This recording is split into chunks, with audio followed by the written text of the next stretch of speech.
de que las celebraciones de los 200 años en general han estado dominadas por otra tendencia, digamos, que no reconoce el hecho revolucionario de la independencia, sino que lo coloca más referido pues, a los procesos del auge liberal y especialmente referido a las Cortes de Cádiz en la España que se subleva contra Napoleón. Entonces me parece que esto pues, es un marco perfectamente adecuado, plantear de que la celebración de los 200 años tiene que venir acompañado de una profunda discusión entre concepciones distintas y que esto pues, es benéfico. Pues hoy voy a intentar presentar una síntesis, como le decía, de la revolución de independencia hispanoamericana y la creación de los nuevos estados dentro de este proceso de la modernidad, tal cual lo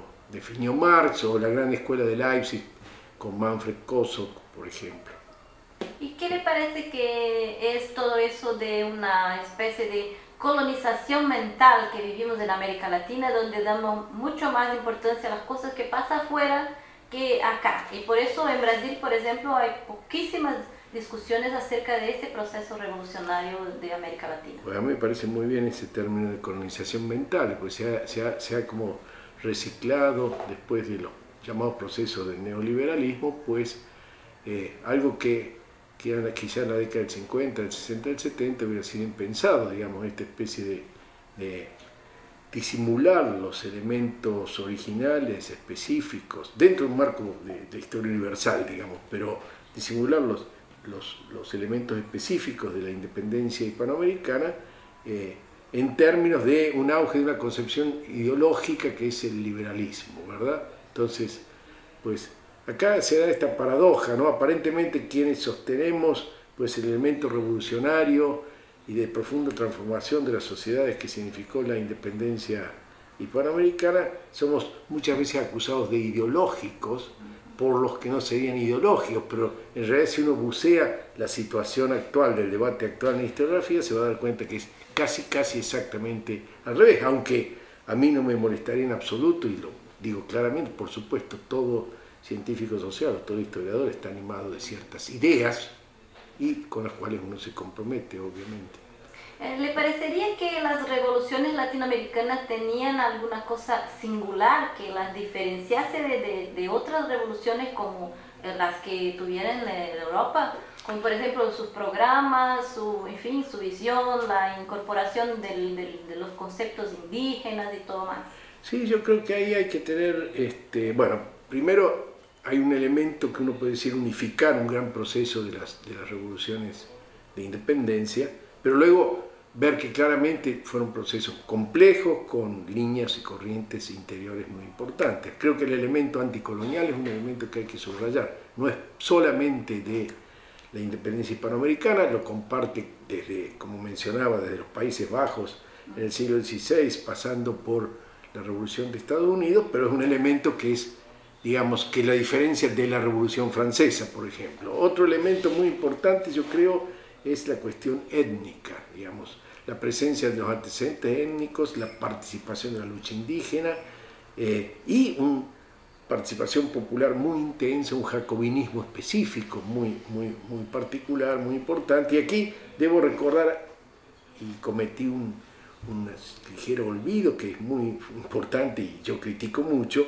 en la mención de los antecedentes, pues no sé si como antecedente o como punto inicial de la Revolución de Independencia, pues el proceso de Haití. Yo creo que la Revolución haitiana fue esencial y allí pues tenemos un grado de radicalismo muy fuerte, un componente de liberación social nacional muy fuerte, pero también un componente de presencia étnica y liberación social fundamental. Entonces me parece que en la descripción general de las líneas actuantes y presentes en la Revolución Hispanoamericana, pues yo creo que allí podrían salir sus caracteres más distintivos, siempre y cuando esta originalidad no la aparte de lo que yo creo una condición esencial, que es parte de las revoluciones modernas.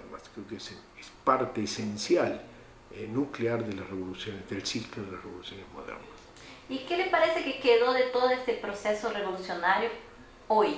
¿O qué se puede decir, de qué se puede tomar de estos momentos para nuestra realidad de hoy?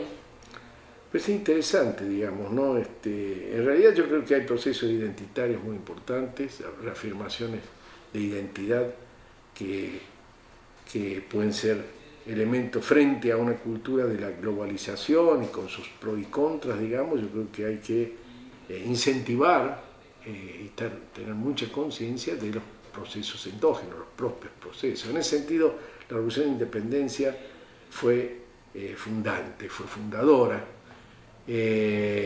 Quizá en Brasil, por la propia lógica de Brasil, en su lógica histórica y su proceso distinto, pues no es difícil transmitir quizá en pocas palabras lo que la Revolución de Independencia significa en la constitución de los nuevos Estados-Nación.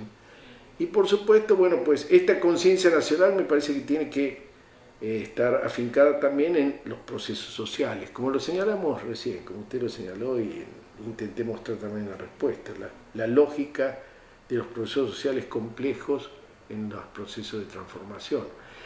¿Qué quiero decir con esto? A mí me parece que es muy importante frente al inmediatismo, a la lógica de los consumos, a la lógica, pues recobrar pues densidad cultural.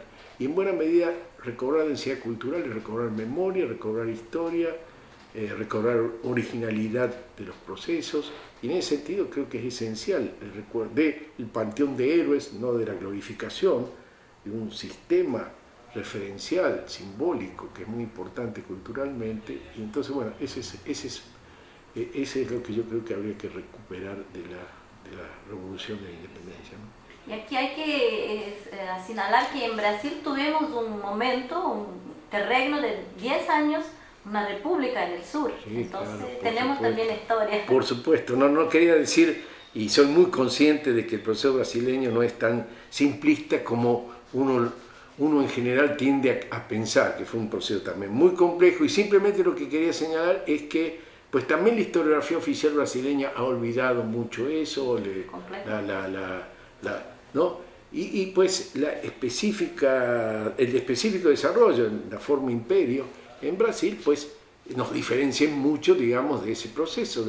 Ahora, esto tiene que ser un diálogo muy rico, digamos. Yo creo que yo soy latinoamericanista de profesión y de vocación, y me parece que el diálogo con los brasileños y con Brasil y con la herencia brasileña es esencial para constituir pues esta conciencia de la cual hablaba. No podemos tener claro nuestro proceso de independencia si no es con la otra mitad, que es la herencia lusitana, la conformación de este Brasil, que tiene un proceso distinto y que tiene que haber un diálogo entre esas dos experiencias históricas, ¿verdad?